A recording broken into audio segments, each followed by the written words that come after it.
Hey ladies and gentlemen, welcome back to the channel. As always, it is Nick here, back with your daily crypto news and analysis. And today we are going to be talking about Ripple and XRP, as well as the vast majority of crypto and finance.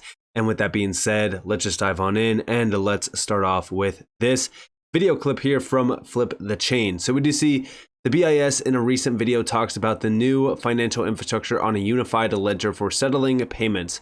Who is working with the BIS Innovation Hub and is a part of the BIS Task Force for Cross-Border Payments. Oh yeah, that's right, Ripple. And we know this, right? Everyone is aware of Ripple working on this new task force for cross-border payments and interoperability. It's a big deal, especially considering the fact that, guess what? Outside of the BIS, well, look at all the players tied to this. You have Finality, you have MasterCard, you have major banks like the ECB, for example. This is so damn crucial to mention. But listen closely to this video. First and foremost, we do see a financial system fit for the future, bringing together CBDC, tokenized deposits, and other tokenized assets on a shared programmable platform. A unified ledger holds great promise. Listen closely. To this end, we propose a new financial infrastructure, a unified ledger. The ledger, which in practice would resemble a network of networks, would allow for seamless transactions between digital money and other tokenized assets on a single programmable platform. As we discuss in the chapter, this could greatly increase the efficiency of existing financial transactions, deliver instantaneous payment settlement, and to unlock entirely new economic arrangements. And I do apologize if the volume was a little bit low. Just the video, but nonetheless, yes, as we look at what's happening here from the BIS, there's obviously a lot of big moves happening here. I've broken down the unified ledger many times. The big thing is that not everyone will be tied to this unified ledger. I do think that as we see the world changing around us, the overall infrastructure that our global financial system lies upon is changing. Outside of this, right? One thing to really kind of look at is what's happening this November. Next month, we have been counting down the days. Why? Well, because day by day by day that passes, we get closer to the go live for the new standard for payments. ISO 20022 will ultimately change the game. We have this video here. It's about roughly a minute and 25 seconds long. Got posted by ISO 20022. Let's do it. This is from CBOS 2023. We do see on Swift CBOS 2023 panel how November will have a real impact on people's lives, saving money on cross-border payments. Very interesting. And this is from Swift. Listen closely. Is that Everpay fits the tracker on behalf of the community. That brings a lot of value. First, the banks have less burden to make this happen. Second, we can do it easier and faster than they can do it because we have the latest information. And this proof of concept worked really well. In less than 2 minutes, we make these transactions happen, including the settlement. So what we have demonstrated that we are prepared, our systems are prepared, the banks at the other side of the world are prepared, and they are willing to make this happen. And starting on November 28th, Europe will have the rails open to this one leg out. So what we should do is deliver. We have the tools, we have the GPA tracker, we have the infrastructures here and there, we have the banks. Let's make it happen. So and not for the sake of it. You didn't have to build anything to make this happen. You leveraged what already existed. Yes. Okay. We need to add a few features, and it is done. So let's use it to make a difference, to have a real impact on people's life. Perhaps I come back to my heart in Latam and a conversation that I had with some people in Honduras or El Salvador. They have more than 20% of the GDP coming from immigrants. So making this faster, cheaper, makes a real difference on these countries. Not only an increase on GDP, it's probably the difference between starving or... So yeah, I mean, as we really kind of look at the changes happening around this space and outside of this space in the financial landscape of things, yes, things are changing. The inclusivity and the overall way that people are making and receiving payments is changing. And it's all centered heavily out on cross-border payments. But beyond this, right, outside of all of this, I find it increasingly odd that no one is talking about how actually big this November will be. We're not talking about price action here. I just wonder why no one really is heavily focused on this. Because we know that this is going to be a big moment. Back in September, we seen this post from fintechfutures.com. CBUS 2023, the era of instant payments, global banks must turn to the latest technology. And by the way, this is written by the Global Chief Revenue Officer of Payments at Finastra. That's right, Finastra, one of the largest companies out there around the fintech space. When it comes to payments, the need for speed, underpinned by new industry, regulatory, and customer demands, has put enormous pressures on banks to adapt. Experts predict that 80% of the payment volume worldwide will use ISO 20022 standards by 2025. This new messaging standard is accelerating the adoption of instant payments. And this, ladies and gentlemen, is why ISO 20022 is so damn important. We are seeing the foundation rising here. It's all falling into place. As it is used for services such as the UK's new payments architecture and the US's FedNow to support seamless transactions in real time. In Europe, the EU Commission has proposed a legislation that mandates all payment service providers to offer instant payments in euros at any time of day, every day, using networks such as Target Instant Payment Settlements, aka TIPS. And instant payment services in APAC region are also accelerating. Japan launched the world's first real-time payment network almost 50 years ago. Fast forward to today, countries like the Philippines, which have significant unbanked and underbanked populations, are leapfrogging the card age and moving straight to digital wallets. Even more recently, the launch of the UPI Pay Now linkage enables users from India and Singapore to make and take payments instantly between both countries. And again, as we look at the changes happening here, things are changing, and I do think that we are seeing major moves happening here. Outside of this, we already know that Finastra has become a gateway through their open API services. We even see here, they mention APIs yet again. What have I been talking about for the last couple of days? I keep telling you guys, APIs are the key. Through open APIs, banks can quickly and seamlessly integrate specialist fintech services with the solution, such as for compliance with AML or KYC requirements. And remember, guess what? Finastra is a gateway to this. Finastra already has RippleNet tied into the cloud-based service through API plug-and-play technology. This is why it is a big deal to focus out on this. I don't understand why, more people are not talking about this. When you actually look at Finastra, hell, go to Finastra's website, right? And I just want everyone to do this. Go to their about section. Just go to their about section. Go to their story. Look at how big of a player Finastra is. I've mentioned this, and I've been mentioning this since going all the way back to 2021. When you look at how big Finastra is, they have 8,100 financial institutions already tied to their network. To put this into perspective, Swift has 11,000. Finastra is right there alongside them. And they are the #1 open platform in financial services. They are a crucial player in this transformative digital age. I'm telling you guys, pay attention to Finastra. They have 45 out of the top 50 world's top banks tied to their platform.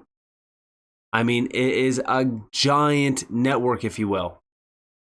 Beyond this, we also know that this idea that 80% of these payments, the payment volume, will use ISO standards, aka 20022, by 2025, we know that this is actually wrong.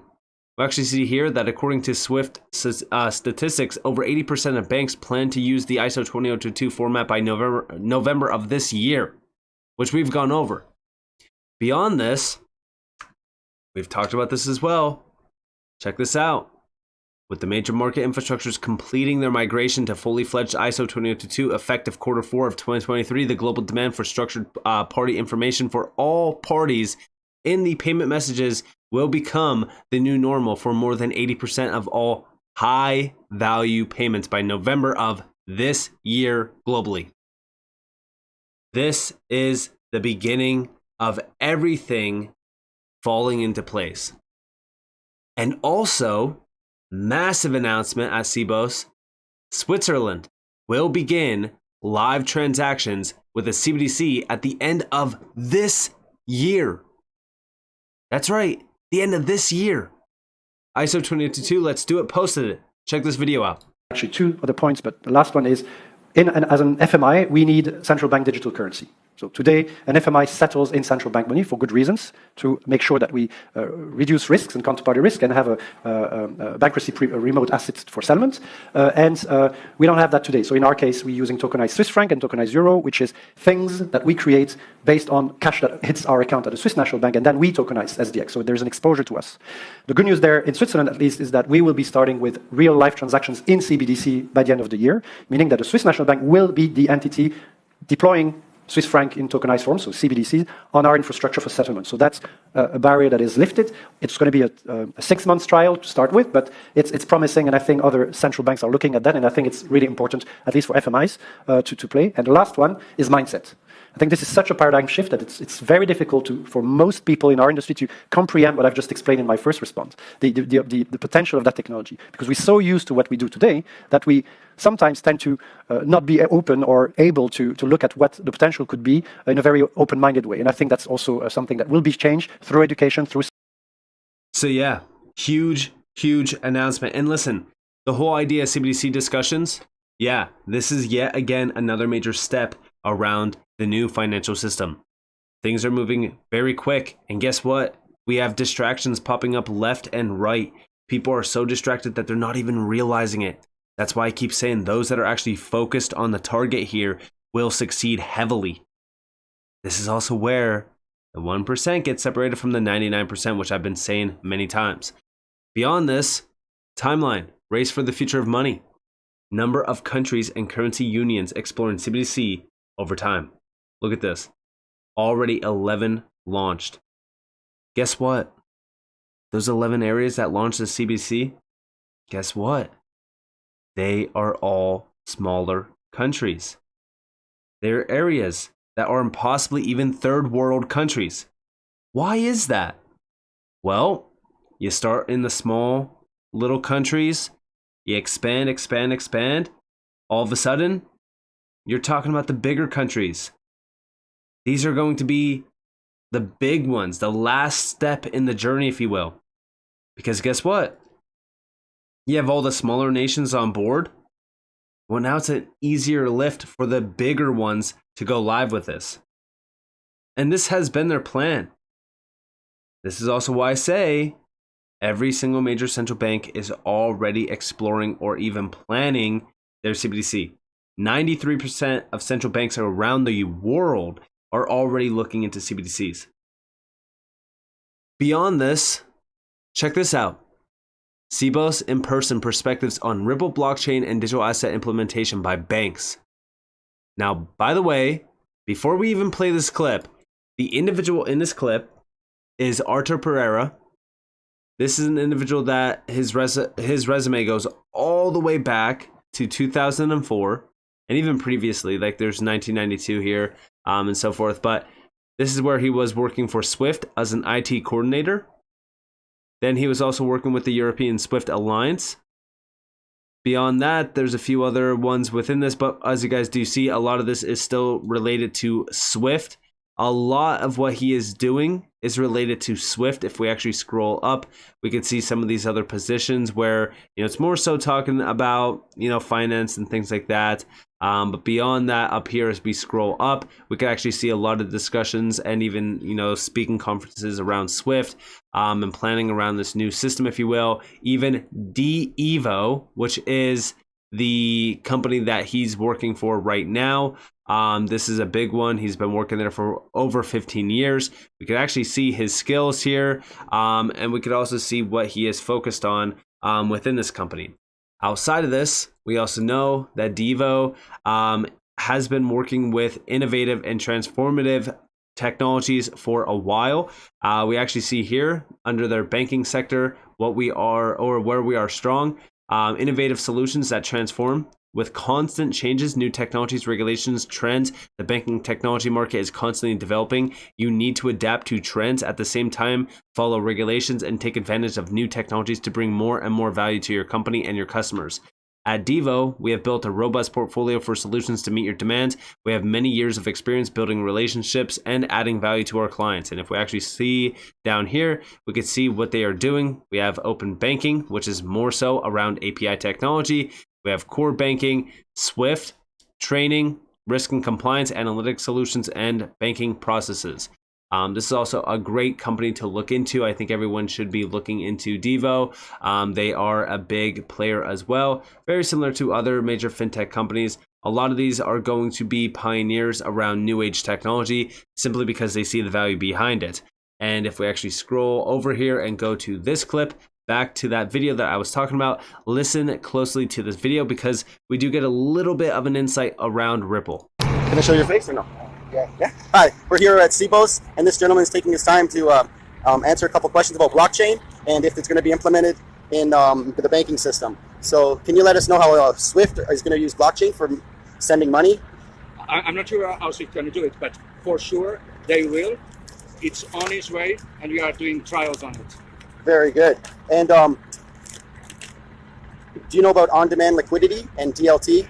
Yes. Okay, and do you know about a company called Ripple, and are they being used? Ripple, yes, of course we do. Oh, wow, that's amazing.